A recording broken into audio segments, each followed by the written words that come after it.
Bonsoir, bonsoir, bonsoir, bonsoir. Bienvenue sur la page de Bertie le Kamite, l'imperturbable négro-thérapeute, défenseur des causes justes qui avance malgré les vents contraires, en espérant que cette courte vidéo vous plaira. Vie, force, santé à vous, pluie des bénédictions ancestrales. Bienvenue sur la page de Ngumbeso Mbungon. Grand notable de Dieu que je suis, porteur propagateur du savoir ancestral, descendant de la dignité et de ceux qui n'ont jamais trahi. N'oubliez pas de partager, liker, partager, liker. Alors, on va décrypter ensemble ici une vidéo très intéressante sur la bamiphobie.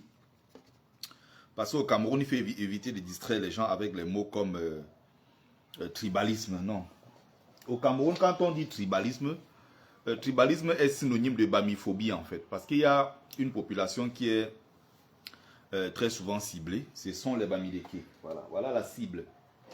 Et donc, je ne parle pas ici de tribalisme, le tribalisme social ou quoi que ce soit, hein, où telle personne dit que non, peut-être un Bafang, ou je ne sais pas, un Bamileke dit que non, je ne vais pas épouser ma fille chez un Bassa. Ou un nordiste qui dit que non, je ne veux pas envoyer ma fille en mariage chez un boulou. Les gens sont libres de faire ce qu'ils veulent. Les gens sont libres de se conserver dans leur famille. Si les autres veulent, par exemple, s'ouvrir, c'est leur droit. D'autres veulent se fermer, c'est leur droit. Cette forme de tribalisme-là, ce n'est pas ce qui me dérange le plus. Les gens ont parfois certaines libertés.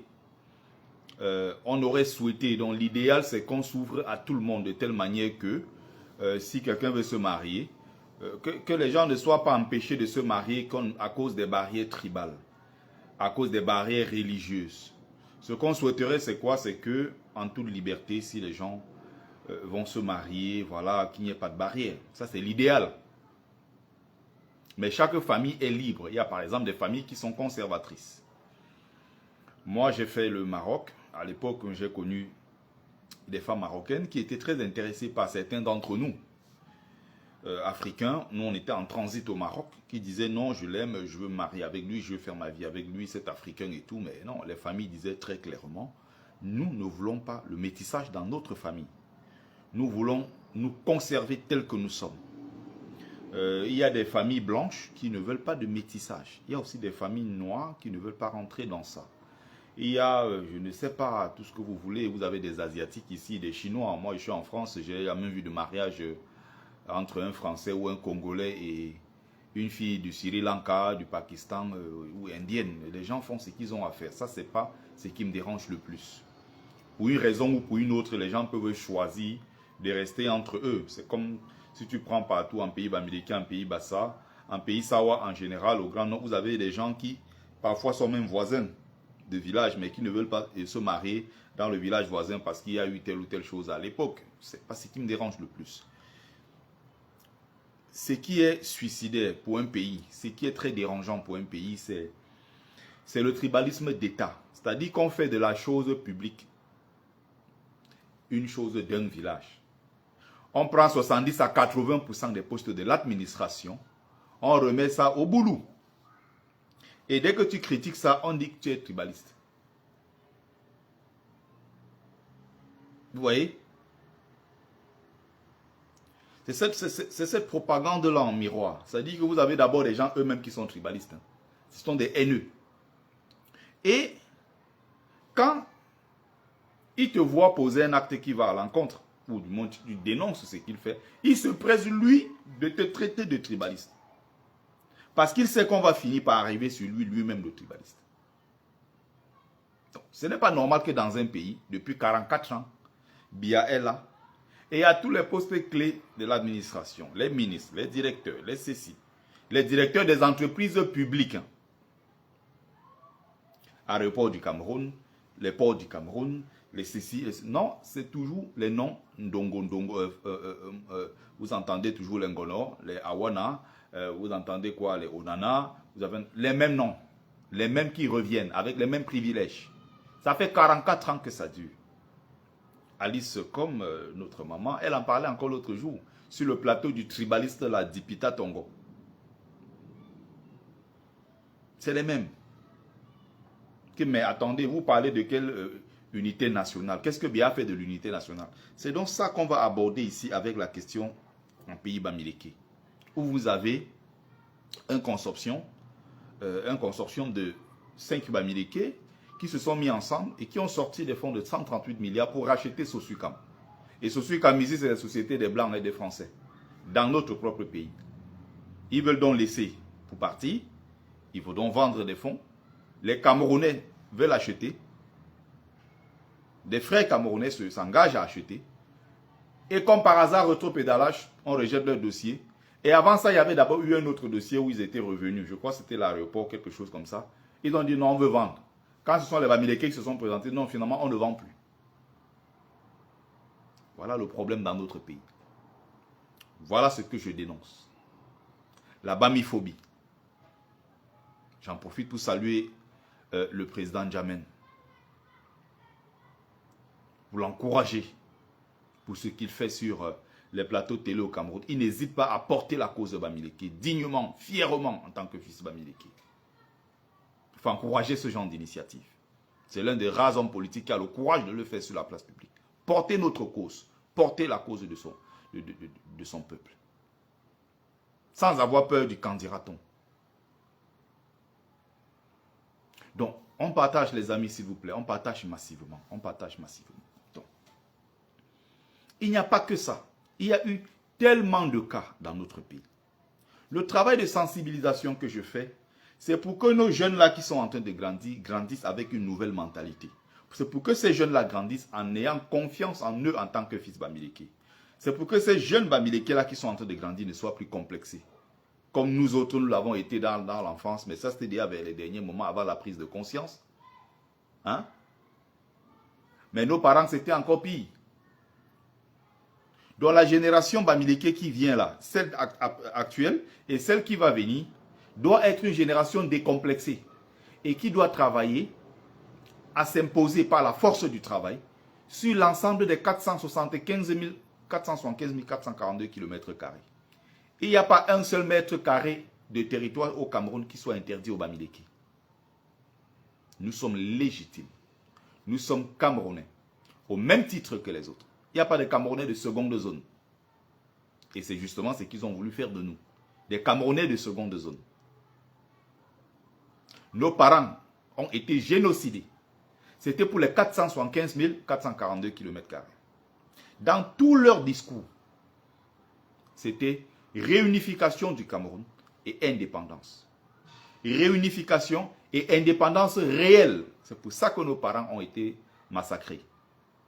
À aucun moment, ils se sont battus parce qu'ils avaient pour projet de prendre un fils Bamileke et mettre là-bas. Ils se battaient pour l'unité du pays.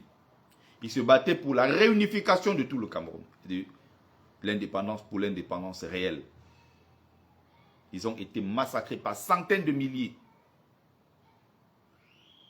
Et aujourd'hui, les enfants de qui sont discriminés sur ce territoire. Au point où on voit les Bamileke aujourd'hui, là, ils sont dehors partout comme des pestiférés en train de monter, descendre partout. Mais non. Nous devons nous battre. Créer, comme je le dis depuis des années ici, un véritable groupe de pression pour protéger les intérêts du peuple Bamileke. Si ces milliardaires qui ont tant d'argent ne sont pas capables de le faire, c'est leur problème. S'ils ne sont pas capables de s'organiser pour dire stop cette fois-ci à cette discrimination, c'est que c'est eux le problème.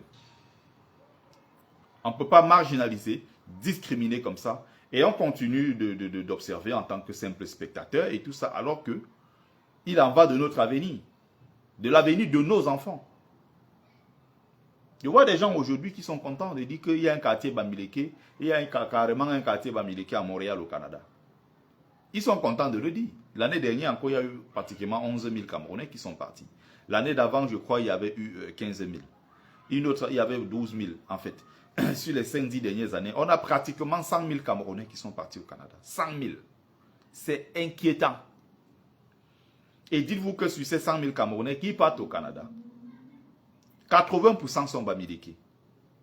Ils sont contents de dire qu'il y a le quartier Bafang ici, il y a le quartier Chang ici, il y a le quartier ceci là-bas. Mais les enfants qui vont naître au Canada, là, les enfants bamileke qui vont naître en France, de la même famille, ceux qui vont naître en Angleterre, d'autres vont naître en Allemagne, d'autres vont naître aux USA, partout. Ces enfants ne se connaîtront jamais.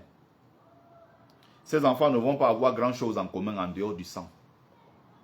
C'est beau l'immigration d'un côté. Mais il y a le prix à payer aussi derrière. C'est le détachement avec la famille. C'est des gens qui ne vont plus jamais se croiser. C'est des enfants qui ne vont jamais se connaître. C'est le désastre sur le plan culturel des enfants qui vont grandir sans avoir un ancrage culturel. Qui vont peut-être sur 100, peut-être il n'y aura même pas 2 qui vont parler leur langue. Ils vont juste être des bamilekés de nom dans 20 ans, dans 30 ans, dans 40 ans. C'est beau d'un côté parce qu'on se dit, ah, on est au Canada, on gagne de l'argent, on a acheté une maison, on est propriétaire maintenant, on est ci, on a réalisé ci, on a réalisé ça. Mais notre peuple a le droit de voyager comme tout le monde. Mais en même temps, il faut qu'on sache que, derrière ça, nous devons nous battre parce qu'on n'a pas 2 terres. On a une seule terre qui s'appelle la terre du Cameroun. Et nous devons nous battre sur l'ensemble du territoire. Là où il y a un Bamileke victime d'injustice, qu'on se batte pour qu'il soit rétabli dans ses droits là-bas. Parce que parfois, ceux qui parlent même trop au Cameroun sont ceux-là dont le sang des ancêtres n'ont même pas été versés pour la libération de notre pays. Nous sommes légitimes en tant que Bamileke. Il faut qu'on se comprenne très bien. Non, je ne suis pas en live TikTok. J'ai malheureusement le 2e téléphone ici.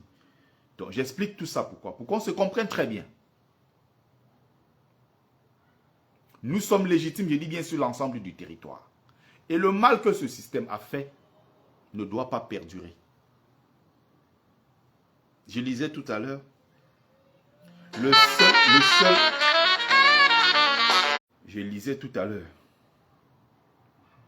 le seul département du Mayoré dans le nord, partagez s'il vous plaît, envoyez le maximum de likes et de cœurs partagés. Le seul département du Mayoré dans le nord Cameroun est à 36 000 km². Tu prends le département du nord-ouest, non, la région du nord-ouest, 17 000 km². La région de l'ouest, 14 000 km². Les deux là, même quand tu réunis nord-ouest et sud-ouest, ça ne fait pas encore la superficie d'un seul département dans le nord. Je ne parle même pas de l'est. Hein. L'est Cameroun, la région la plus grande du Cameroun, qui est à 110 000 km. Il y a eu ce qu'on appelle au Cameroun, le découpage administratif punitif, où on a éclaté la région Bamileke dans toutes les quatre régions voisines. On a inventé, découpé, fait ceci pour fragiliser notre peuple. Et ils nous accusent d'être des envahisseurs sur l'ensemble du territoire, comme des pestiférés. On est partout. Mais demandez-vous, ça a commencé comment? Pourquoi l'Ouest, sur 475 000 km², est la plus petite région avec 14 000 km²? Mais pourquoi aussi sur les 14 000 km², on a pratiquement 7 500 chez les Bamoun? Un seul département. Et on a 6 500 km². On a 7 départements sur les 6 500 km². Il dit bien quand on réunit tout ça, les deux, nord-ouest et sud-ouest, nord-ouest et ouest, ça n'atteint pas un seul département dans le Grand Nord. Dans le nord, le Mayoré. Est-ce que ça vous parle? C'est comme ça qu'on passe le temps dans notre pays. On va écouter une vidéo très intéressante. Je vois là des relents de bamiphobie, il faut bien le dire, de plus en plus officiels, et c'est insupportable. Il y a un groupe de Camerounais, des investisseurs, qui mettent de l'argent sur la table pour reprendre notre unité qui est en phase de déclin. On est forcé de penser qu'il y a une cible qui sont les Bamilekés. Je ne plaide pas pour la chapelle de Bamilekés, je plaide pour la justice. Pour la justice, est-ce que c'est un crime d'être Bamileke dans ce pays? J'ai toujours soutenu la cause du tribalisme d'État au Cameroun. Parce que si ce n'est pas le tribalisme d'État, c'est les autres. Il faut bien faire la différence. Tout à l'heure, je vous ai expliqué le tribalisme social simple et tout. Quelqu'un peut dire, je ne veux pas d'un Bamileke dans mon... Ici, là, j'ai créé mon espace. Je ne sais pas, on s'en fout. Je ne veux pas donner ma fille en mariage. Ce n'est pas ça qui nous intéresse. Tribalisme d'État. C'est dans le clan qu'on appelle le clan des Essingans. Je ne sais pas quand je parle de ça ici, ça fait des années. Le clan des Essingans.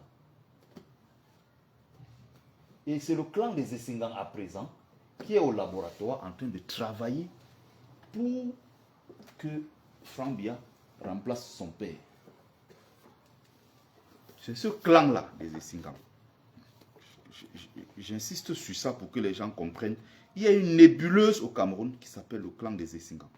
J'ai l'impression que les gens ne comprennent pas. Ils ne comprennent pas ce que c'est.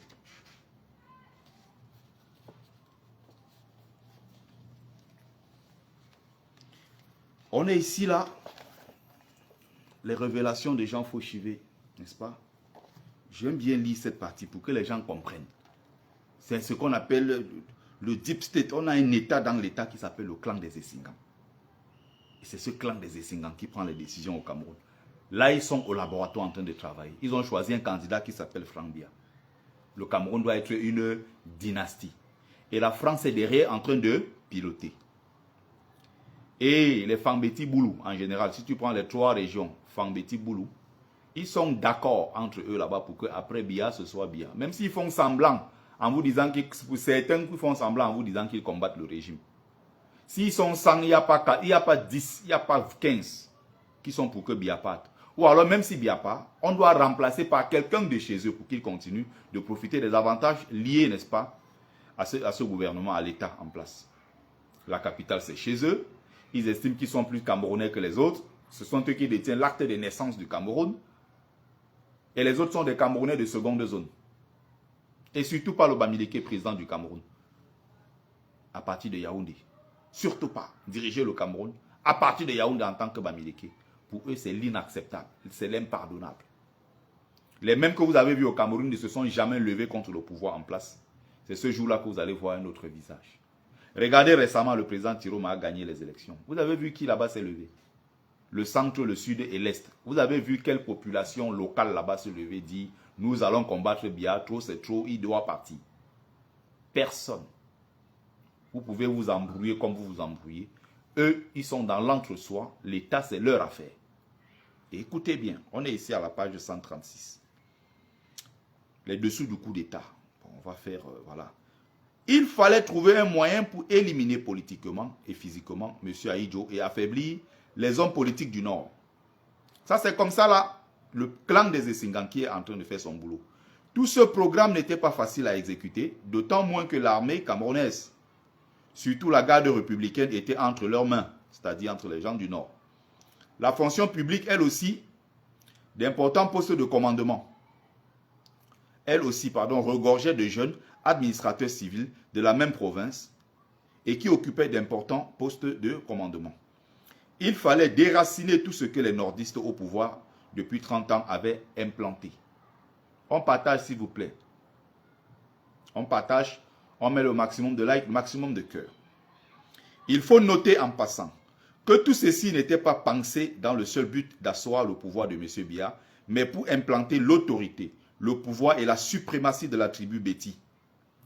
Il est aussi très important de faire cette différence, sinon il sera très difficile de comprendre la politique camerounaise sous le règne de M. Biya. Tout en haut, retenez bien cette partie, tout en haut, il y a le clan qui est la structure et qui actuellement gouverne au Cameroun. Ensuite, vient M. Biya qui est l'exécutif. S'il le fallait, le clan serait prêt à le sacrifier, c'est-à-dire sacrifier Biya et le remplacer par un autre fils de la tribu. Car il faut souligner en passant, le clan est sérieusement armé et militairement bien protégé. Est-ce que vous comprenez? Donnez-moi un clan que vous connaissez au Cameroun, donnez-moi une tribu au Cameroun que vous connaissez, qui est bien protégée militairement et qui est surarmée. Vous avez des généraux Bamileke là dans l'armée qui n'ont aucun mot à dire. Vous avez des colonels du Nord qui n'ont aucun mot à dire. Vous avez beaucoup de gens qui sont Douala et autres qui sont dans l'armée, d'ailleurs qui ne sont pas nombreux à des postes de responsabilité. Ils n'ont aucun mot à dire. Pour certains, ils ont même des armes. Mais il n'y a pas de munitions à l'intérieur. Ils ne peuvent prendre aucune vraie décision. Ceux qui contrôlent le pays. Il y a derrière ce qu'on appelle le clan des Essingam, qui est au-dessus. Biya est là l'exécutif. On peut même sacrifier Biya et le remplacer. Ça veut dire qu'il y a une nébuleuse qui est beaucoup plus puissante que Biya lui-même. Et tous ces gens-là sont des gens qui sont dans l'anonymat le plus total. Il y a quelques membres du gouvernement, quelques directeurs, quelques caciques du régime qui sont là et qui veillent à cela. D'autres ne sont pas connus. Certains sont évidemment connus. Ils ont des intellectuels qui pensent le Cameroun de demain avec au pouvoir encore pour 50 ans. Le Fambeti Boulou. Un Fambeti Boulou en dehors de Biya, ça peut être le fils qui est mieux placé pour préserver l'héritage de son père. C'est Franck Biya. Et la France est derrière en train de tout piloter. Il faut empêcher les Bamileke. Raison pour laquelle Kamto.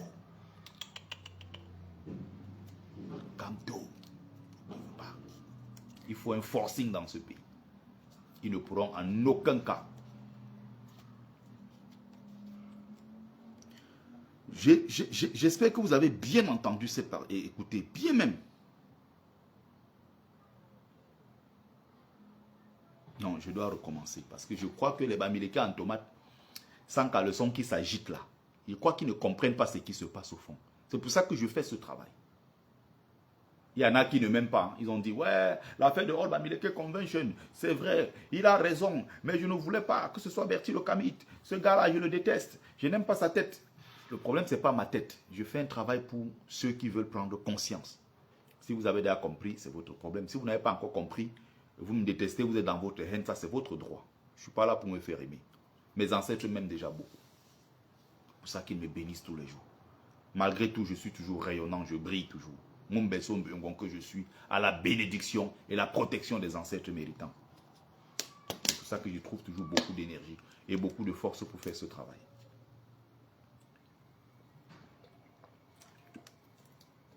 Donc, que ces petits Bamileke agités me détestent.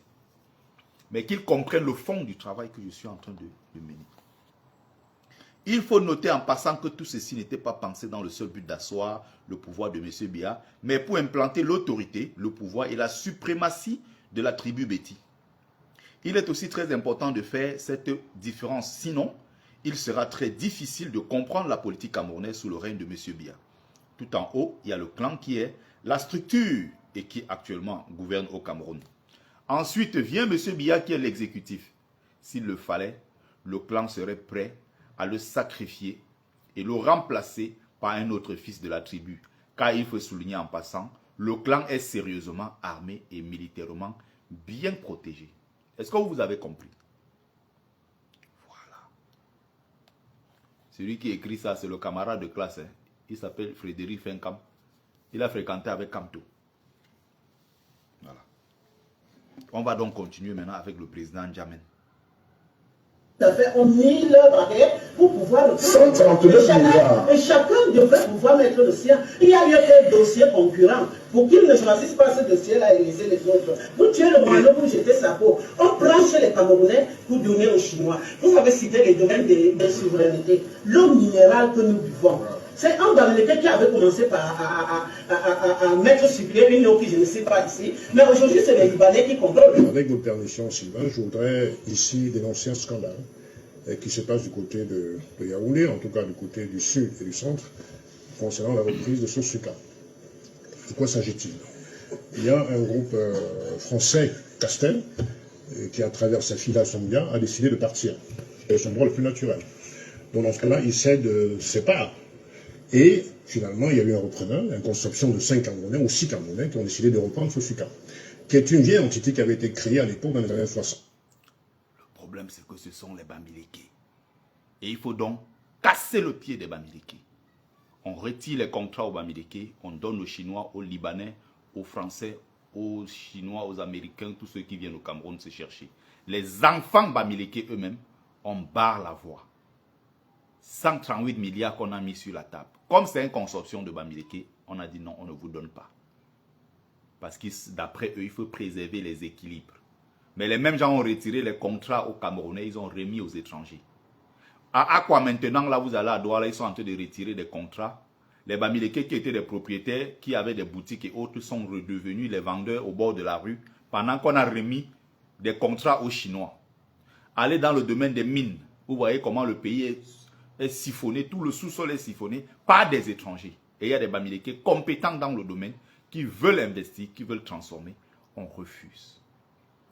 Dieudonné Mbonien, qui a Bokom, il a investi là-bas et tout. Vous avez vu la vidéo ici sur la toile.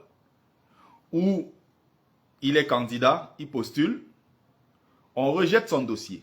Alors qu'il avait l'un des meilleurs dossiers pour le dossier, l'exploitation, je ne sais pas, c'est de faire quelque part là-bas. Le monsieur va envoyer sa femme aller accoucher au Canada. Donc il préfère donner des contrats miniers et autres d'exploitation, tout ça, aux étrangers plutôt qu'aux Camerounais. Sa femme va aller coucher au Canada, l'enfant étant canadien. On va monter un dossier avec le Canada. C'est-à-dire que celui qui a le dossier, en fait, vient comme Canadien. Et c'est plus tard qu'ils vont se rendre compte qu'en fait, le Canadien, en réalité, derrière ça, c'est un Bamileke qui est là. Mais le Cora était déjà entré. Regardez ce qu'on fait aux Bamileke dans leur propre pays. Quand je dénonce ça, on met ça sur la toile. Il y a des enfants Bamileke qui viennent s'acharner sur moi parce qu'ils veulent faire plaisir au boulot. Ils veulent être bien vus. Il faut montrer qu'ils sont des Bamileke différents, républicains. Ils ne sont pas villageois comme moi. Je suis un Bamileke radical, villageois, tribaliste. Non, non, non, il ne faut pas traîner avec ces gens-là. Ça sert à... Regardez ce qu'on est en train de faire à vos frères. C'est déjà ce qu'on fait à vos familles. Hein? À vos frères qui sont Bamileke comme vous. Vous êtes accrochés derrière vous avez deux patrons là. Valsero et Kanga. Vous êtes accrochés derrière eux. Toutes les bêtises qu'ils peuvent faire. Vous êtes là pour les soutenir. Jusqu'à on voit comment les gens partent les soutenir sur la page. Kanga en ligne. Les Bamileke sont là pour dire à Kanga de m'insulter. Lave-le. Le Kamite qui en plus c'est même un beau ailleurs. Ouais, insulte-le. Demain matin, vous allez retrouver dans une situation. Il s'appelle Ekanga, il va passer. Valsero s'appelle Abe. Il va passer. Toi, tu t'appelles Ngongang, on va te bloquer. Toi qui ne comprends pas ce que je suis en train de faire. Parce que tu es habité par la haine. Voilà un sérieux problème que notre maman la soulève avec le président Jammeh. Ça concerne tout le peuple bamileke, tout le Grassfield. Je lisais encore un autre bouquin très intéressant récemment où à l'intérieur, les enfants le fils, comment on appelle encore la Fongwa, un fils bamileke anglophone. Il est en prison depuis plus de 25 ans. C'est celui qui avait créé ce qu'on appelle le chantier naval là. Monsieur Fongwa.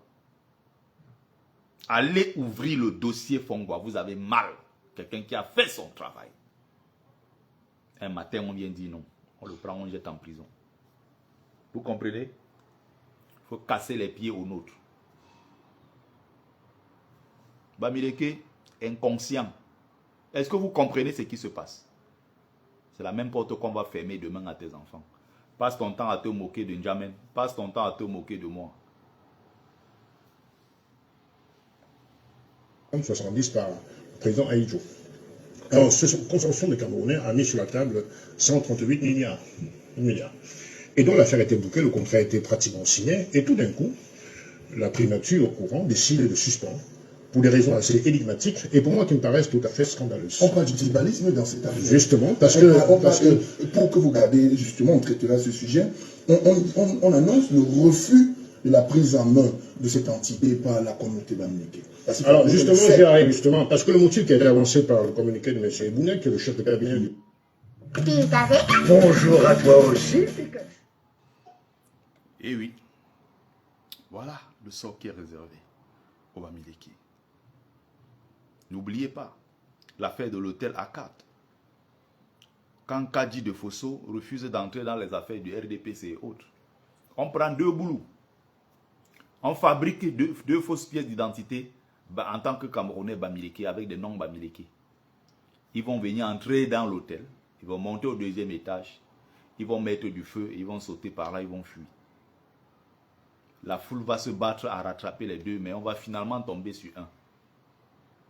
Tu es Bamileke, tu portes une carte d'identité, tu viens d'où? Tu t'appelles comment? Qui est ton père au village? Il n'avait rien de Bamileke, il ne connaissait rien de tout ça. Les services secrets ont fabriqué des cartes, des fausses cartes d'identité Bamileke, on leur donne pour qu'ils aillent brûler l'hôtel du Bamileke, parce qu'on n'adhère pas à leur système. C'est comme ça qu'ils ont contraint beaucoup de ces milliardaires à adhérer au système. Si vous non, on fait des redressements fiscaux, soit on essaye de vous éteindre. Il faut protéger leur pouvoir. Et on a donc besoin de prendre tous ces gens-là pour mettre autour, pour solidifier, consolider. Ayez peur des Bamileke en tomates, ils sont dangereux, ces gens. Ils sont prêts à vous livrer. Parce qu'ils veulent montrer aux autres quoi, que non, ils sont des gens... Moi, j'ai des amis qui viennent de partout. Ils connaissent qu'avec moi, quand il s'agit de la cause Bamileke, la cause du Cameroun, la cause de mon sang, moi, je suis prêt à tout perdre. Il y a une autre là, récemment, elle dit que non, que chacun prenne sa route. Je ne négocie pas avec ça.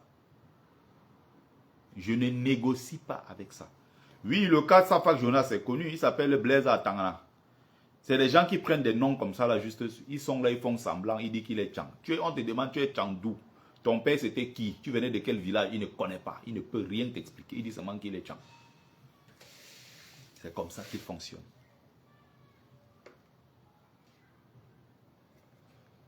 C'est un secteur de haute stratégie et il faut préserver les équilibres. Mais alors, quand Sondia gérait cette société... Je crois que là, il parle beaucoup dans le gros français. On va revenir sur les choses simples. Nous sommes les gars du Quat.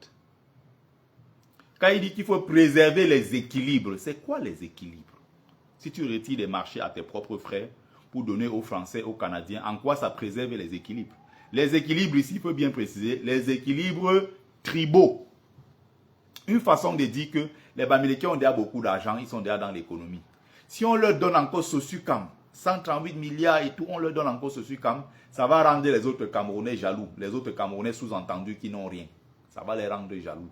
Donc, un peu comme si on a trop favorisé, on a trop donné aux Bamileke. Non, non, non. Il faut qu'on donne aussi aux autres. Il parle de préserver les équilibres. Un peu comme vous dites que les Bamileke sont trop forts, ils ont une longueur d'avance. Il faut laisser un peu le temps aux autres aussi de nous rattraper. Il ne parle pas de préservation des équilibres quand on nomme 70 à 80% de l'administration camerounaise sont Fambeti Boulou. Il ne parle pas de préservation des équilibres. Hein. De quel équilibre il parle, ces gens? C'est le motif officiel qui a été donné. Hein. Il parle de préservation des équilibres. Bouteille retire les marchés aux Bamileke qui donnent aux autres. Il y a des cas très graves dans notre pays. Regardez Fokam Kamouni de Afriland First Bank. Depuis 2018, il est bloqué à l'étranger. Il est en exil, il ne peut plus rentrer au Cameroun. Parce qu'on le soupçonne d'avoir soutenu Maurice Kamto. Il met pied au Cameroun, il finit en prison. Bamileke en tomate sans caleçon, sans dignité, sans colonne vertébrale. Est-ce que tu comprends le fond du problème que je soulève? C'est pour toi, c'est pour moi, c'est pour nous tous.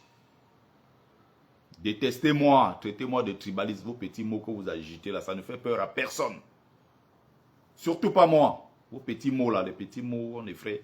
Il y a des gens qui ont peur même de parler parce qu'ils ont peur qu'on va dire qu'ils sont tribalistes. Et depuis qu'ils disent que je suis tribaliste, qu'est-ce que ça a changé dans ma vie? Qui sont-ils?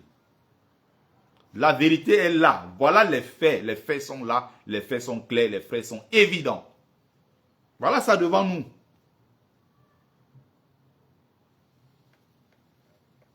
Et Sosucam, pourquoi on ne parlait pas de stratégie de secteur à haute valeur stratégique? Et alors, quand on parle du pétrole au Cameroun, c'est pas stratégique? C'est entre les mains de Perenco, c'est entre les mains de Total. Quand on parle des mines, c'est entre les mains des Chinois aujourd'hui au Cameroun. Quand on parle même de l'agriculture, pour parler plus précisément de la banane à Péja, c'est entre les mains des Français, Fabre en l'occurrence, depuis au moins 46 ans. Ça n'est pas... 46 ans, c'est petit. C'est au moins 60 à 70 ans. J'ai bossé dans cette entreprise-là, PHP, Plantation du Haut-Penja. J'ai été formé là-bas comme soigneur, soin aux fruits. On traite le bananier de tout petit comme ça, là, jusqu'à la production. Sortais de l'université à l'époque, j'ai été embauché là-bas. Secteur PHPO, avec Fabien Motassi, qui est décédé récemment. Avec les Ngambe Pascal, je ne sais pas s'il a encore envie, j'espère qu'il se porte bien, qu'il a envie en santé, Ngambe. J'ai travaillé là-bas, mon plus gros salaire c'était 55 000 francs CFA. Je m'en vais au boulot le matin, j'achète mon compte-chap, où je fais mon petit truc là, 100 francs, 150 pour aller travailler. Je souffre comme ça pour gagner parfois 38 000, 27 000. Tu travailles comme ça tout un mois, tu galères comme pas possible. Il y a des moments où tu te retrouves avec les salaires de 40 000, 45 000. Mais tu as déjà, et vivant dans la maison familiale. Donc imaginez si j'étais locataire, imaginez si j'étais. Imaginez. À un moment, j'en avais marre, j'ai dit ce pays-là, je dois partir. Je n'ai pas d'avenir là-bas. Plantation du Haut-Penja. Ils ont pratiquement 50 à 60% de terre dans Dombe, Penja, Manjo, Mbanga, Loum. Toute cette zone-là que vous voyez dans le Mungo. Là-bas, c'est les bananes, c'est les poivres, c'est les ananas, c'est beaucoup de choses. Plantation du Haut-Penja. Il y a une autre entreprise qu'on appelle Kaplan, ils sont dans les fleurs. Ils ont repris l'entreprise. Donc, il y a beaucoup là-bas. Vous n'allez jamais voir les autochtones de là-bas se lever et dire que PHP a pris leur terre. Leur cible, c'est encore qui? C'est les Bamileke, les envahisseurs. Les Bamileke ont pris nos terres. Les Bamileke ont pris nos terres. Oh, ils ont arraché les terres d'Embo. La cible, c'est encore qui? Les Bamileke. Est-ce qu'on se comprend? Ils ne parlent jamais de PHP. Il y a des Camerounais qui ne savent même pas c'est quoi PHP. C'est l'une des plus grosses entreprises privées du Cameroun. Après la CDC. Je crois peut-être la CDC doit être ou c'est parapublic, quelque chose comme ça. Bref, c'est l'une des plus grosses entreprises privées. Et l'argent qui sort de là-bas, ils ne traitent pas avec les petits maires des quartiers sous-préfets. Non, ils ne traitent pas. Ils traitent directement avec la présidence de la République. Je dis bien l'une des plus grosses entreprises du Cameroun privées. PHP. Quand tu montes, quand tu sors de Douala pour aller du côté de... Tu as pratiquement toute la zone à droite où vous aurez quelques maisons. Mais remarquez très bien qu'à votre gauche, vous avez rarement des maisons. Parce que tout le côté là, c'est le domaine de toutes ces entreprises-là. Et ils ont des produits toxiques qu'ils pompent là-bas, qu'ils pulvérisent pour les bananiers. Ils pulvérisent. Ce sont ces produits toxiques-là encore qui viennent empoisonner les populations locales. Il y a beaucoup d'enfants qui sont nés là-bas récemment et qui ont des malformations congénitales à cause de ces produits toxiques. Qui peut se lever pour un dossier comme ça au Cameroun? Est-ce que les autochtones, nous avons entendu un jour, ils ont dit que les blancs là doivent partir? Jamais. Vous entendez des gens qui vont sur les plateaux de télé comme les Limbi Lobé, cet éternel voyou, qui va aller sur les plateaux de télé et dire quoi? Ah, les Bamileke ont arraché les terres d'Embo dans le Mungo, des Bankon, tout ça. Non, il faut qu'ils rentrent chez eux à l'ouest. Stratégique. Et quand on parle de transport, comme Camral, qui a été livré à Bolloré depuis maintenant pratiquement une vingtaine d'années, ça n'est pas stratégique. Donc je vois là des relents de baniphobie, il faut bien le dire, de plus en plus officiels, et c'est insupportable. Il y a un groupe de Camerounais, des investisseurs, qui mettent de l'argent sur la table pour reprendre une activité qui est en phase de déclin. Et je vous assure que c'est d'autant plus inquiétant qu'il y a en place une question de 9000 emplois, qui sont pratiquement saccagés. Vous savez qu'un seul emploi perdu, c'est 10 à 20 bouches derrière, dans les familles qui sont délaissées. Imaginez 9000 emplois saccagés. C'est pratiquement 250 000 personnes qui sont sur le carreau. Comprenez? Donc c'est insupportable. Et puis, soi-disant, on a mis en place un comité stratégique qui va durer 6 mois. Et pendant ce temps-là, qu'est-ce qu'on fait de la sécurité des investisseurs? Qu'est-ce qu'on fait des emplois? Qu'est-ce qu'on fait de tout ça? Donc moi, ça m'inquiète parce qu'en vérité, nous luttons justement pour combattre ces replis identitaires. On ne veut pas, une fois que les Camerounais reprennent une société stratégique. Le sucre, c'est comment dirais-je, un produit de première nécessité. Et puis finalement, on dit non, il faut suspendre pour des raisons assez surréalistes. Donc je pense qu'aujourd'hui... Qu'est-ce qu'on met dans les équilibres? C'est un équilibre ethno-politique, il faut bien le dire. Puisqu'il se trouve par hasard que ce groupe de 5 investisseurs sont des Bamileke. Est-ce que c'est un crime d'être Bamileke dans ce pays? Mon grand frère, il faut bien le dire. Et c'est insupportable. Ce sont des investisseurs qui vont reprendre... Est-ce que vous comprenez? Est-ce que vous comprenez? Bamileke en tomate. Les petits Bamileke de seconde main là, le tuma. Hein? C'est ce qui vous attend au virage. Dans un pays qui accuse un grand taux de chômage, massif, notamment chez les jeunes. Et comment peut-on mettre en berne 6 mois d'examen d'un dossier alors que tout a été bouclé sur le plan juridique? Nous sommes sur le droit OADA, les contrats ont été signés de manière tout à fait correcte, et puis on sort les arguments ethnopolitiques. C'est insensé. Nous soutenons le discours du président de la République qui parle de camerounisation des cadres, de camerounisation des sociétés camerounaises, de reprise par les mains des nationaux des entreprises autrefois dédiées aux occidentaux et aux multinationales. Et aujourd'hui, on se rend compte qu'il y a un trop pédalage. C'est insupportable. ben, il faut très rapidement permettre à ce groupe de Camerounais qui ne font que des affaires et qui créent de l'emploi de reprendre rapidement leurs droits, tout simplement. Assez bien analysé, mais la chute est mauvaise. Parce que s'il pense qu'il va dédouaner le président de la République par rapport à ça, non, je ne serais pas d'accord. C'est pas parce que celui, quand on est secrétaire général d'un ministère, de la primature, premier ministre, oui, c'est la primature. ça veut dire que les actes qu'on pose doivent être contrôlés. Il a été nommé par quelqu'un et qu'il doit savoir ce qu'il fait en temps réel. Donc, vous savez qu'à plusieurs fois, le président lui-même a condamné beaucoup de ses ministres. Oui, et beaucoup sont en prison. Donc voilà. Il condamne, mais quand on a fait, il ne punit personne. Non, il y en a qui ont été punis, il y en a qui sont en prison. C'est pour ça que j'ai toujours soutenu la cause du tribalisme d'État au Cameroun. Parce que si ce n'est pas le tribalisme d'État, pourquoi on ne peut Parce que si ce n'est pas le tribalisme d'État, pourquoi on ne peut pas punir ceux qui se lèvent ostentatoirement pour pouvoir décourager le climat des affaires? Il y en avait d'autres que les autres régions. Il y a des repreneurs. Non, parce que dans le communiqué constant, on équilibre, il faut équilibrer. Dans les affaires stratégiques. L'église. Dans la fonction incroyable. Pour que ça nous donne le résultat médiocre qu'on a, quand on équilibre déjà dans la fonction publique pour avoir des résultats médiocres, mais on va aussi équilibrer dans la fonction privée comment? Quand vous parlez de reprise d'une entité économique, ça veut dire que les hommes d'affaires ont mis leur barrière pour pouvoir... 139 milliards. Et chacun devrait pouvoir mettre le sien. Il y a eu des dossiers concurrents pour qu'ils ne choisissent pas ce dossier-là et laisser les autres. Vous tuez le Mano pour jeter sa peau. On prend chez les Camerounais pour donner aux Chinois. Vous avez cité les domaines des souverainetés. L'eau minérale que nous buvons. C'est un Bamileke qui avait commencé à mettre sur pied une eau que je ne sais pas ici. Mais aujourd'hui, c'est les Libanais qui contrôlent. Toutes ces choses-là, on prend chez les Camerounais, on remet aux Libanais, on remet aux Chinois, on remet aux Français.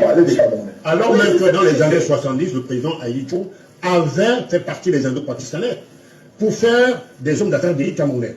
On a eu affaire à Tébéla, rappelez-vous. On a eu affaire à Souin André, on a eu affaire à Photo Victor, à Tati de Photo, à Soko Priso d'ailleurs, qui étaient des grands manières à Kondo, effectivement. Et aujourd'hui, on voit, parce que ça en est de trop, M. Frédéric Jean-Claude, le Parisien, qui a construit un bel ouvrage à l'entrée de Bonanjo, on est en train de lui retirer ça pour des raisons absolument imaginaires, parce que depuis 15 ans au moins, cet édifice a été construit à l'entrée de Bonanjo. On a le cas de l'honorable Manfred David qui est inquiété pour des raisons que je ne comprends pas avec Coco, parce qu'il va investir là-bas. On a le cas de M. Paul Foucan Camounier qui est obligé, qui est contraint à l'exil, parce que pour des raisons que je ne comprends pas, alors que c'est un grand financier. Un grand financier. Il y a des cas multiples comme ça. M. Bouchingue qui avait une ardoise à valoir au port de 13 milliards, on l'a débranché, on l'a chassé. On a le cas. Bouchingue congèle comme 13 milliards, dès qu'ils ont repris, tac, on l'a chassé. N'oubliez pas qu'avant ça, il y avait eu un dossier où on a débranché ces conteneurs. Les conteneurs, les congélateurs là. Il y avait 416 je crois. Exactement. Ils ont coupé l'électricité. Le poisson a pourri à l'intérieur. C'était une perte, je ne sais pas de combien de milliards. Ils s'en foutent. Le port est contrôlé par qui? L'aéroport est contrôlé par qui? Toutes ces entreprises-là sont contrôlées par qui? Les Fambeti, Polo. Ils ont pris le pays en otage. Et ils sont en train de se préparer. Franck Bia doit prendre la place de son père. Attendons-nous. Et si ce n'est pas Franck Bia, le pays brûle. Il faut comprendre ça. Les petits Bamileke qui s'agitent là. Effectivement, il y a encore un autre là qui m'échappe. Donc il y a des multiples cas comme ça. Et c'est tout à fait insupportable. Donc les forcés de penser qu'il y a une cible qui sont les Ramniquais. Je ne plaide pas pour la chapelle de Ramniquais, je plaide pour la justice et pour l'unité du pays, pour l'équilibre. Un investisseur a mis de l'argent. Et le partenaire qui s'en va a pas fait, a validé. Le problème, il est à quel niveau? Merci, c'est incompréhensible. Mais il faut dénoncer ça. C'était un coup de... Est-ce que vous comprenez le fond du problème? Il va falloir expliquer comme ça. Toujours dans la pédagogie. Un peu, on va monter. Hein? Un peu, on va s'en sortir. Il faut comprendre ce qui se passe au fond. Il faut bien comprendre ce qui se passe. C'est pour ça que nous faisons ce travail de sensibilisation. C'est très important. Donc demain, toi, on va te bloquer la voie. Toi qui viens t'attaquer à moi. À cause de l'affaire All Bamileke Convention. J'ai dit et je le réitère. S'ils maintiennent la dame comme guest star, tête d'affiche et autres, ils savent que quelque part ils vont perdre. Déjà qu'ils ont déjà perdu. S'ils persistent à la maintenir, ça veut dire qu'ils ont préféré celle-là aux remarques de nous, Bamileke, que nous sommes. C'est leur droit. Maintenant, s'il faut assumer les conséquences, qu'ils assument les conséquences. C'est aussi simple que cela. Mais nous sommes dans une situation compliquée. Je ne sais pas si les gens se rendent compte. Regardez le nombre de Camerounais bloqués en exil. Si on regarde 80%, c'est des grâces files. 80% des Camerounais bloqués en exil, ce sont des grâces files. Voilà encore un autre qu'on a bloqué récemment, qui est allé construire un hôtel 5 étoiles au Cap-Vert. Le projet était prévu au Cameroun, et tout. Un gars qui sort des États-Unis, qui a un fonds spécial et tout, pour le projet. On a tellement cassé les pieds parce que non, c'est le gars Bamileke. On dit non, va voir tel, il faut choco ici, il faut faire là. Regardez tout ce que le président Djamena est en train de citer. C'est dans notre pays. C'est sous nos yeux que ça se passe. Pourtant, ces hommes d'affaires-là, certains d'entre eux, ils sont dans le RDPC pourtant. Ils sont pourtant dans le RDP. Ça ne les empêche pas de subir tout ce que vous voyez subissent là. Parce qu'il y a une bamiphobie ambiante au Cameroun. Le gars a finalement quitté les États-Unis. Il allait investir au Cap-Vert. L'un des plus grands hôtels aujourd'hui au Cap-Vert. Lui, il déjeune directement avec le président du pays. On a déroulé le tapis rouge que mon frère venait investir. Il va même pousser encore tes frères Bamileke la demande de venir investir au Cap-Vert. Aujourd'hui, les Bamileke investissent à Marrakech, en Afrique du Sud, partout, aux États-Unis, à Dubaï et tout. Ils pouvaient investir dans leur propre pays. On chasse les enfants du pays et on ouvre la porte à qui? Aux Libanais. On donne des contrats aux Chinois, on donne des contrats aux autres. Les Bamileke, on casse les pieds. Ce n'est pas la première fois dans l'histoire de notre pays. Ça se fait comme ça tout le temps. Tout le temps. C'est insupportable. Et en tant que Bamileke, on ne peut pas accepter ça. Nous faisons un travail très profond. Nous, on parle de sujets très sérieux, très profonds. Bon, maintenant, il y a quelques Bamileke qui aiment bien s'agiter, qui sont là pour faire plaisir aux gens. Ce sont nos enfants, ça reste nos enfants. On les aime beaucoup. Personnellement, je les adore. Mais je sais qu'ils sont têtus et tout. C'est dû au complexe. Ils n'ont pas encore compris. Plus le temps va passer, un jour ou l'autre, ils vont comprendre ce que je suis en train de faire. Ils vont prendre conscience plus tard. Peut-être pas maintenant, ça viendra. Mais une chose est sûre, ça viendra. Mais il faut sensibiliser. Il faut faire ce travail au fur et à mesure pour qu'ils comprennent. Les Bamileke, il y a encore des millions. Il y en a des millions encore de Bamileke qui ont honte d'être Bamileke, qu'ils se passent pour des quoi, qui ne peuvent pas parler leur langue en public, qui préfèrent épouser même les filles d'ailleurs pour ne même jamais avoir encore de quelque chose de tout. Mais plus le temps est en train de passer, nous sommes en train de monter en puissance, la prise de conscience entre eux. Il y a même nos enfants qui fuyaient, qui sont en train de revenir à la maison. Hey, je suis Bamileke, fier de l'être. Parce que nous sommes en train de travailler. Nous venons de très loin. Après le génocide culturel, le génocide culturel, le génocide physique. Et on a maintenant traumatisé les générations Bamileke qui ont transmis les traumas à leurs propres enfants. Et nous sommes en train de travailler pour remonter la pente. Et nous allons y arriver. Rien ne va nous empêcher. Rien. Donc, voilà le message que je voulais passer. On a passé un très bon petit moment. C'était Bertie Le Kamit, votre frère, l'imperturbable négro-thérapeute, défenseur des causes justes qui avance malgré les vents contraires. En espérant que ça vous a plu, j'espère que vous avez partagé. Vie, force, santé à vous, pluie des bénédictions ancestrales. C'était Mumbeso Mbon, grand notable de Dieu que je suis, porteur propagateur du savoir ancestral, descendant de la dignité et de ceux qui n'ont jamais trahi. Otep, Otep, Otep. Très bonne soirée à tous et à toutes.